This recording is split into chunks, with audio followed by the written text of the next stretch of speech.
أعوذ بالله من الشيطان الرجيم. Hadis nomor 467. Nah, maaf tadi kalau saya keliru menyebutkan. Sebenarnya saya sebut tadi 477. Ini 467 ya. Hadis 667 yang akan kita baca pada siang ini. Semoga Allah berkahi. Berbunyi dari Al-Mustawrid bin Shaddad radhiyallahu anhum. Beliau berkata, Rasulullah sallallahu alaihi wasallam bersabda, "Mad dunya fil akhirati illa mithlu ma yaj'alu ahadukum usbu'ahu fil yam, falyanzur bima yarji'." Tidaklah dunia ini dibandingkan dengan akhirat nanti. Akan kita dapatkan di sana. Yang merupakan target setiap orang beriman. Tidaklah dunia ini dibandingkan dengan akhirat, melainkan bagikan salah seorang di antara kalian yang mencelupkan jari tangannya ke dalam lautan. Perhatikanlah apa yang dibawa oleh jari itu. Diriwayatkan oleh Imam Muslim. Hadis ini teman-teman sekalian memberikan pelajaran kepada kita poin luar biasa. Ini termasuk jawami'il kalim. Perkataan ringkas dari Nabi SAW tapi memiliki banyak sekali makna-makna. Ya. Pelajaran yang bisa kita ambil dari hadis ini adalah bagaimana baginda Nabi SAW memberikan pelajaran kepada kita dan gambaran tentang dunia ini. Sehebat apapun prestasi yang sudah Anda raih, Anda akan tinggalkan semua. Selama bukan urusannya dengan urusan akhirat. Kalau urusan akhirat, Anda bangun masjid, rumah anak yatim yang akan jadi amal jariah buat Anda belajar ilmu, Anda ajarkan kepada orang lain yang juga akan terus turun-temurun ilmu itu akan dipelajari dan diterapkan dalam kehidupan. Selain daripada ini urusan dunia, hanya mengejar mobil merek terbaru, rumah di komplek termewah, ya, titel, jabatan, semua akan habis dengan kematian. Orang hanya akan mengenang, oh ini bajunya si fulan, rumahnya si fulan, mobilnya si fulan, hanya sebatas itu saja. Tidak akan lebih daripada itu. Oleh karena itu teman-teman sekalian kita harus fahami. Nabi SAW sudah mengatakan, bagi orang yang tidak targetnya akhirat ya, ketahuilah dunia yang kau kerja ini, dibandingkan akhirat yang kau tinggalkan, ya, itu hanya seperti jari telunjuk yang dicelupkan ke lautan. Lautan ini ibaratnya ya, akhirat. Celupkan jari, angkat kemudian. Jari tersebut, perhatikan. Apa yang ada dari air lautan tersebut di jari ini. Paling sedikit, itu pun dengan diterpa oleh angin, maka akan kering.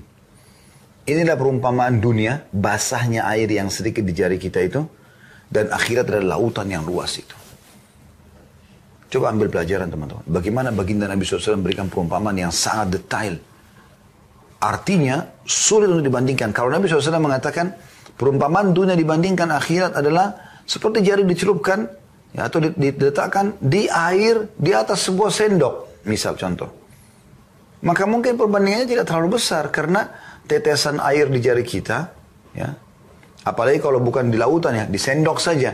Mungkin di rumah tidak terlalu banyak angin. Tidak seperti di lautan. Kalau lautan kan angin kencang. Cepat sekali kering tangan itu. Ya, air yang ada di tangan. Kalau dicelupin di sendok, misalnya sendok kecil. Ya. Lalu Nabi SAW memberikan perumpamaan seperti itu. Ini adalah dunia dan ini adalah akhirat. Pembandingannya sedikit sekali. Tapi apa yang Nabi SAW katakan? Seperti air yang ada di jari dibandingkan lautan yang luas. Artinya betul-betul luar biasa gitu. Sulit sekali dibayangkan. Bahkan tidak bisa dibayangkan apa yang akan Allah janjikan di akhirat sana. Makanya Nabi SAW jelaskan, di akhirat nanti di surga itu, semuanya yang mata lihat, mala ainun ra'at, belum pernah mata lihat sebelumnya.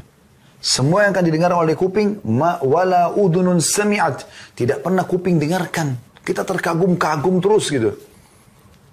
Dan Nabi SAW menutup mengatakan, wala khatar ala qalbi bashar. Dan semua di sana tidak pernah terlintas dalam hati manusia. Belum pernah terlintas. Anda naik ke atas puncak gunung, Anda lihat pemandangan yang sangat indah di bagian atas langit dengan awannya, ya, dengan cerahnya langit misalnya. Di bawah Anda lihat gunung-gunung, kali, ya. Mungkin Anda lihat ada kendaraan kecil kelihatan. Itu saja indah sekali pemandangannya, ya. Itu pemandangan yang paling indah mungkin Anda anggap gitu. Atau Anda pernah lihat mungkin keindahan lautan dengan airnya yang jernih, yang biru, ya, dengan ikan-ikannya. Semua itu, teman-teman, di langit, di bumi, pemandangan-pemandangan semua. Atau sehebat apapun manusia menata sebuah tempat, hotel bintang 7 misalnya, ya, atau apalah, ya. Semua itu teman-teman hanya seperti air di telunjuk kita dibandingkan akhirat nanti yang Allah berikan. Itu ya seperti lautan yang luas. Makanya Nabi SAW mengingatkan kepada kita agar berpikir dengan cerdas. Raka'atil fajr. 2 rakaat solat sunnah fajr. Antara azan dan iqamah subuh. Khairu minad dunya wa ma fiha. Itu saja lebih baik daripada dunia dan seluruh isinya. Itu luar biasa. Luar biasa. Anda kalau sudah berpikir ke sini, teman-teman sekalian, maka tidak ada keinginan untuk bersaing di dalam urusan dunia ini, apalagi sampai bunuh-bunuhan karena warisan, saling tonjok-tonjokan karena jabatan, saling menjatuhkan, tambah lagi disesatkan oleh syaitan dengan menggunakan sihir ya untuk membunuh si fulan, mematikan, untuk menyakitkan. Ini semua wa na'udzubillah adalah godaan-godaan syaitan yang menyesatkan kita. Kalau kita sudah berpikir, nanti ada akhirat di sana yang sangat besar, yang Allah SWT janjikan, dan perumpamaan dunia yang kita kejar ini, sehebat apapun Anda cari orang yang paling kaya di dunia, maka itu hanya seperti air yang ada di telunjuk dibandingkan lautan yang luas. Dan bagaimana hadis sebelumnya, koneksinya, orang yang paling menderita di dunia, dimasukkan ke dalam surga satu celupan, dikeluarkan, ditanya, kau pernah lihat penderitaan selama ini? Pernah kau rasa kesulitan? Dia bersumpah atas nama Allah mengatakan, tidak demi Allah. Karena nikmatnya surga. Bagaimana dengan orang yang khalidina fiha, kekal selamanya dalam surga itu? Dan sederhana untuk masuk surga itu. Taat saja. 4 huruf ini. T-A-A-T. Taat kepada Allah. Perintah kerjakan yang wajib dan sunnah, yang dilarang haram dan makruh jauhi. Selesai. Dan Anda akan menjadi manusia terbaik kalau Anda lakukan itu. Kenapa? Karena memang agama perintahkan semua baik-baik. Jujur, amanah, tanggung jawab, bakti sama orang tua, jenguk orang sakit, membantu orang susah. Semuanya. Memaafkan. Ya.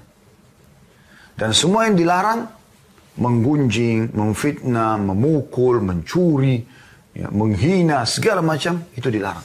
Berarti Anda kalau terapkan agama, Anda menjadi manusia yang baik di dunia. Dapat juga yang terbaik apa yang Allah jadikan di dunia. Di akhirat juga Anda dapat yang terbaik. Lalu kenapa harus menjadi orang jahat? Kenapa harus menjadi orang yang bermaksiat kepada Allah Subhanahu wa ta'ala? Renungi baik-baik ini teman-teman sekalian.